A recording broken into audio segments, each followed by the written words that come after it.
Lorraine this morning is at the RCMP Forensics Lab. Investigating the latest techniques used by police to solve crime.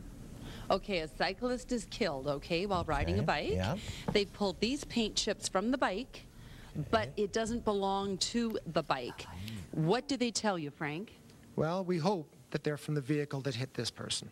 All right, and is that a lot of paint for you? Actually, that's a lot of paint. Normally, we would be lucky to get 1 or 2 chips that size. Now, tell us about the lab. Well, what we do here is we try to characterize the vehicle from which that paint came from, and in Edmonton here, we probably have the best lab in the world for that.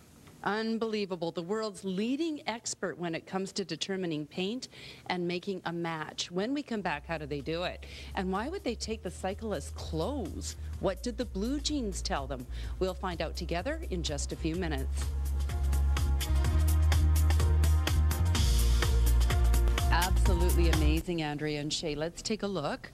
We're in the lab where they analyze the chemical things that can go wrong when they're looking for trace evidence. So you've got a bike. I can't believe this is a microscope. Wow. Yeah, that's our boom mic. It's really good for looking at things that aren't sitting flat, so bumpers, bikes, that sort of thing. So what are you doing with it right now, Frank? What we're doing is we're searching the entire exterior of the bicycle for any foreign paint that might help us track down the vehicle that hit him. So you go through this with a fine-tooth comb. Would you do this if it wasn't a fatality? We would do it for fatalities, we do it for injuries, and if the police think it's warranted just in property damage, we'll do it then too. Okay, we took a look at a little dish, and it has just teeny specks in it.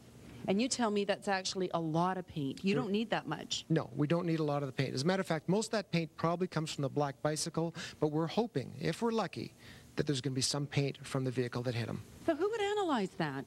I would do that myself, and then that data would then go to one of the fellows, the technologist we have here, and he will put it through our database, and from there, if it's factory original paint, he'll tell us the make, model, and year of that vehicle. That's specific? That's specific. Wow. In the world, it's the finest right here when it comes to paint analysis in a lab. Who knew? Take a look at this. Explain the top. Okay, now the blue truck there is an old case. This actually is another fatality.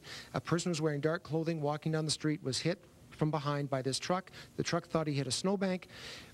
Paint chips were left at the scene, and when we got the suspect actually turned himself in, and we were able to match it right back into one of the spots where the paint is missing. There. Now, when we turned it over to show that it's not just a jigsaw puzzle fit, when you look at it, this paint chip was from the vehicle, this was left at the scene. Oh, wow. So you can see what we call accidental characteristics created by the peaks and valleys of the poor paint job done underneath. A perfect match. Perfect match. Look at this tail light. Now, this is another case. For instance, this is an accident where somebody plowed into a parked car. This is the damaged victim's vehicle. When he hit it, he accidentally took a piece of the red lens back with him. Of course, he denied doing it, but when we matched them right back up, not only does the plastic match like a jigsaw puzzle, but look at the scratches. Unbelievable. Perfect. Come over here. Back to the bike once again.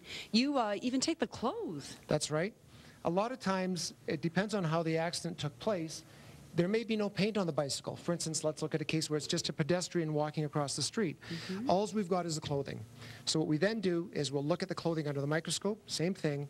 In this particular case, what we've got are impact smears. One of the best places to get impact smears is right along the seam. It just almost scrapes it away. There you can see some red paint. We'll analyze that, and again, try to get a make, model, and year of the vehicle. Okay, the work that they do on this side of the lab, as I mentioned earlier, is chemical. So that would be gasoline, paint chips, that kind of thing.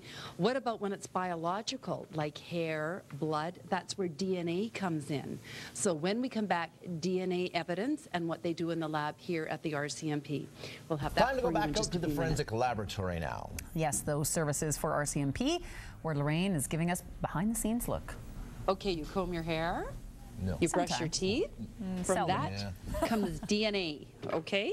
Take a look down. Here's the clothes. What would this shirt and pair of shorts tell you, Dorothy?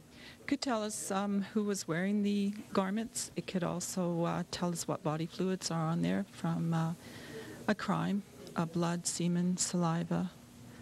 What are your best sources of DNA? The best sources are, of course, your blood and your semen.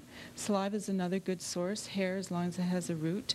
Not as often tissue, tooth, and bone would be used to develop a DNA typing profile. But it still could tell you. Yes, it could. Okay, when it comes to analyzing DNA, what do you do? Do you box up the clothes and send it off to Vancouver or Ottawa? The investigator would package each item individually, and it would be sent to a laboratory either in Ottawa or Vancouver that has the capability of searching the exhibits for various body fluids, cutting out the areas. These areas are then extracted for the presence of DNA. The DNA is analyzed using a gene analyzer, and the DNA type and profile is received here electronically, where the profiles are interpreted. Okay, so let's take a look at that. There's 3 different profiles. Explain them to us. Well, this could be a case where you have a victim and you have a suspect and you have a questioned DNA profile. Okay. And so what you're trying to do is determine, could that questioned DNA profile originate from the suspect? So and match it. If you look carefully, you can see that, in fact, they are different. There's only one band at the 17th position, and here there's 2 bands, 15, 17, so automatically you know that these 2 individuals are different, and the questioned DNA did not arise from the suspect. Is there any room for error when it comes to DNA? No, there's not. Okay, good to know. So now, all morning long, we've been seeing counterfeiting and we've been seeing blood spatters and all kinds of things. What's the tie-in with Crimestoppers, Flavia? Absolutely. What we've been able to see, as you say, is what happens after the crime. Evidence is left. So we as Crimestoppers are saying the community members can make that difference. You know, call our anonymous line, go online and do your web submission. If you know something, if you have information, the community, the media, the public, and all the police working together to help ensure safer communities. And together we can make a difference, as we've seen today. It's been really interesting, hasn't it? And what you have to know, Andrea and Shay, is they can't share with us the real secrets of their trade, right? Otherwise, yeah. we would know what to avoid if we were going to commit a crime.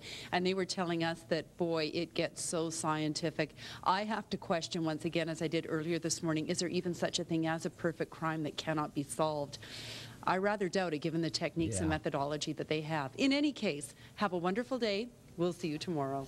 Okay, thank you, Lorraine. If you'd like to do your part to help solve crime, the easiest way for Joe Citizen to get involved is to use Crimestoppers. If you have information that could help police, call 1-800-222-TIPS or hit the net at crimestoppers.ab.ca.